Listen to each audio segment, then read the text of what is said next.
This is Dzombo Ward, Lunga Lunga constituency, Kwale County. And this is hot water.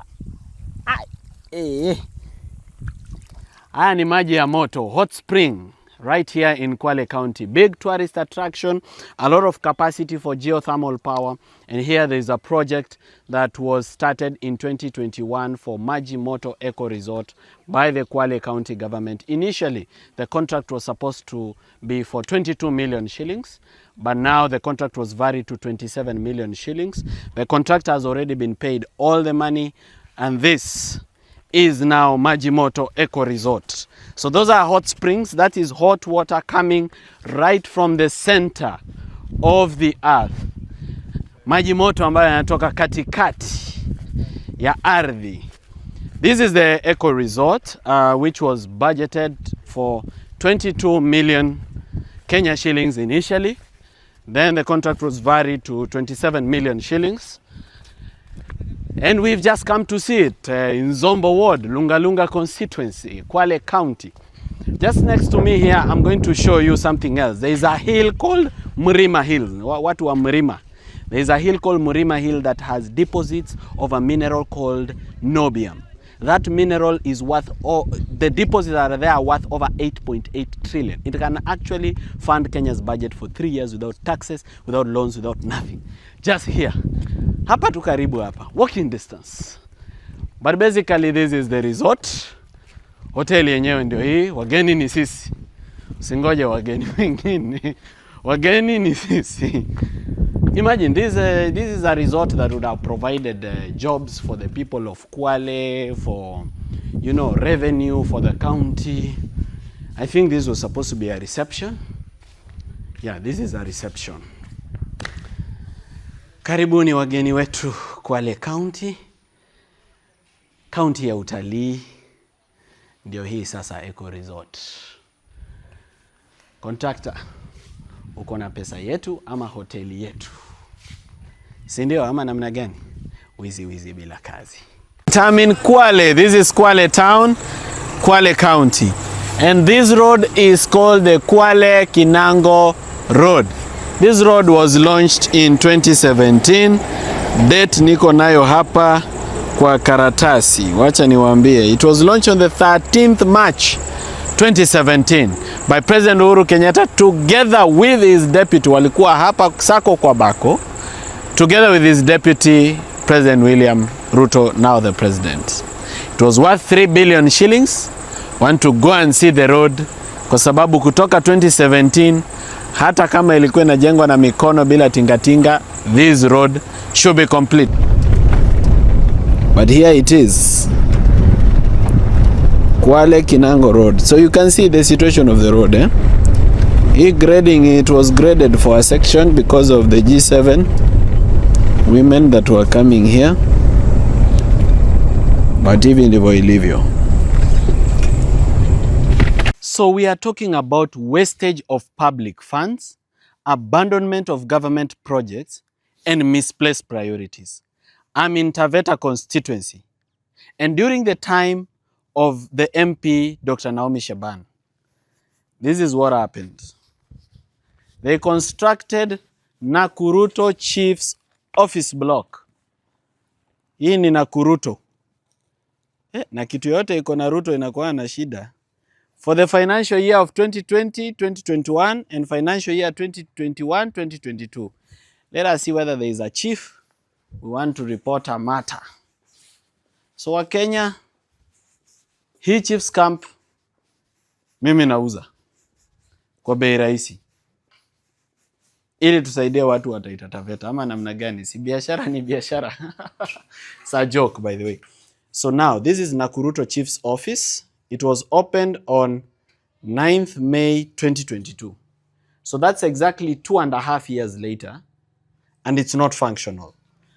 It has no chief, no one. Hall ndio hii watu wangekuwa tayari wanatumia. Hello chief. Chief. Hakuna chief. So you can see very good infrastructure, wastage. So the question is, if they didn't need the project, why construct it? Yani saa ingine mna constructing tu vitu ili pesa itumike, ama mna constructing juu zinahitajika. Ona. This is supposed to be a chief scam. Sasa hii pia nikiuza mtanitafutia makosa kweli? Kanatibu. Toilet ndio hii. Si mbaya. This could have been a benefit to the people of this area. If it cannot be a chief camp, change it into a community social hall or a youth talent center. Youths wao wanapatana hapa, wanaitumia kukuza talanta. I don't leave it like this. Wow, maajabu. Misplaced priorities. I am seated at the banana processing plant. This is Taveta, and this is Taita Taveta County. Now there's a project here that was funded by the European Union to a tune of 110 million, and the county government was supposed to top up 6 million shillings. So in total, that is 116 million shillings.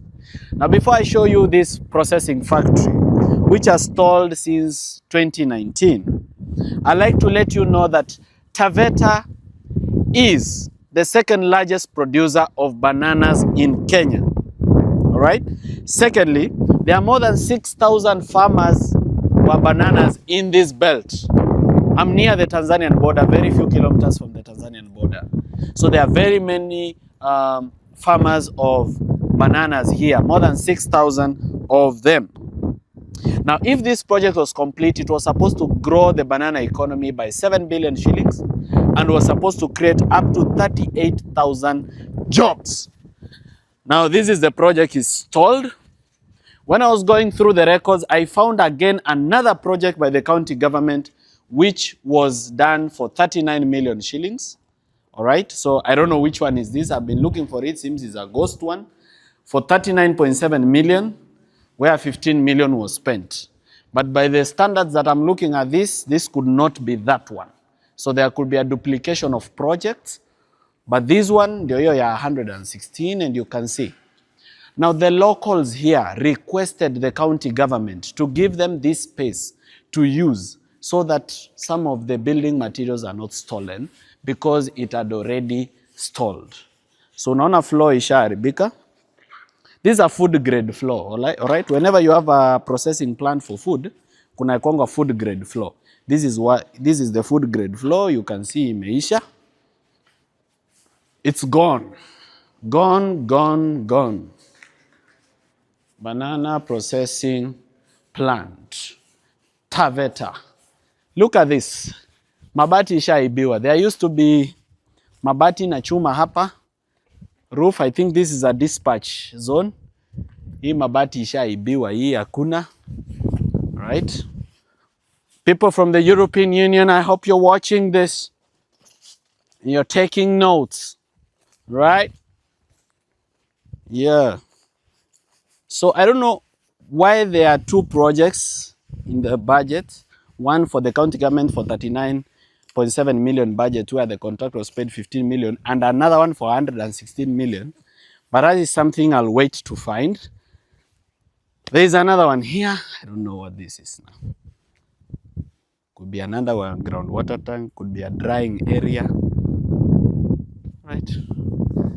Cha msingi ni kwamba hakuna. It is stalled a long, long, long time ago. So this is the staircase that takes you to the top. You see, I think this was being used for construction. Maji ya construction. So hivi ndivyo hali ilivyo. So the local community here, they talk to the county government wakawambia badala hizi vitu zinaibiwa zote. Let us turn this place to a prayer center. So right now they use it for prayers. Right? So that most of these things cannot be stolen, all of them. Sasa ndio maana unaona mambo ni hivi. So you see, empty rooms. And you can see. So currently it's being used as a prayer center. But this should be a banana processing plant to help the people of Taveta. 38,000 jobs ni mingi. In a country where people don't have jobs, ni mingi. And 7 billion economy ni kubwa. Yeah. Wow. Wizi wizi bila kazi. I want to take this opportunity to thank every Kenyan that has supported us in terms of finances and in terms of resources. Those people who send the little that they have on our M-Pesa, we are really grateful to you. You are the reason why we are able to travel all over the country. Remember, in a day we can use almost half a tank, if not a full tank of petrol because of the distances. But we are really grateful because you've really held our hand. You are the reason why we get a place to sleep at night. You're the reason why we get food to eat for the whole team. You're the reason why we have security to stay safe as we do this. All the good work that we've been able to do is courtesy of your generosity, and it is because you decided to give. I know many people may have trolled you or made fun of you because of your giving, but we just want to be grateful and thank you that you decided to support us and to hold our hand, because the leadership that we want to see in our country, we have to invest in it. Not just our emotional support or our political support, but even our resource support. For leaders to come up, leaders of integrity to come and occupy positions of leadership, we have to be willing to support them in terms of financial resources so that they can be able to do what they do the way it happened in developed countries. Because if we wait for people with wealth to be the ones to come and save the nation, most of them and some of them have actually acquired this wealth through corruption, so we may be waiting for a long time. But if we support leaders to come up from within our communities and even support them in terms of resource and finance, I'm sure our country will change na ninaamini itabadilika. Kwa hivyo, this is for you. Thank you so much. God bless you. Whenever you have an opportunity, whenever you have a little to spare, we are really grateful. Asante sana.